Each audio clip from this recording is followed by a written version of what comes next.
নমস্কাৰ ৰাইজ, যেহেতু ফেষ্টিভ সিজন আহি আছে আৰু তাৰ কাৰণে আপোনালোকে ধুনীয়া ধুনীয়া চাদৰ মেখেলা ল'ম বুলি ভাবিছে নেকি?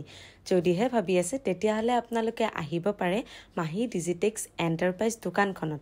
এইখন আছে শুৱালকুছি বজাৰ চকৰ পোষ্ট অফিচৰ একেবাৰে কাষত। মই যেতিয়া তেওঁলোকৰ দোকানখনলৈ গ'লো তাৰে কালেকশ্যনবোৰ দেখি মই একেবাৰে আচৰিত। ইমানেই ধুনীয়া ধুনীয়া চাদৰ মেখেলাবোৰ মোৰ আগত উলিয়াই দিছে যে মই কোনযোৰ লওঁ কোনযোৰ নলওঁ একেবাৰে কনফিউজ হৈ গৈছোঁ। অকল এয়াই নহয়, ইয়াত সূতাৰ বোৱা চাদৰ মেখেলাৰ লগতে ড্ৰাই টছ, কেঁচা কটন, নুনি কটন আদি সকলোবোৰ জোৰাই পাই যাব।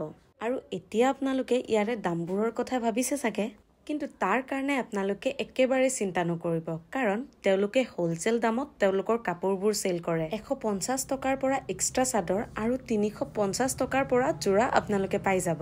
দুৰ্গা পূজাৰ লগতে যিহেতু শংকৰদেৱৰ উৎসৱো আহি আছে আৰু তাৰ কাৰণে বগা চাদৰ মেখেলা বিচাৰিলে আপোনালোকে ইয়াত ভাল ভাল কালেকশ্যন পাই যাব। গতিকে দেৰি নকৰি আপোনালোক আজিয়ে আহক। আৰু এটা কথা, এই ভিডিঅ'টো যোনে যোনে শ্বেয়াৰ কৰে তেওঁলোকক এক্সট্ৰা ডিছকাউণ্ট দিয়া হ'ব। গতিকে আপোনালোকে ভিডিঅ'টো শ্বেয়াৰ কৰিব কিন্তু নাপাহৰিব। তেন্তে আজিলৈ আহিছোঁ, বাই।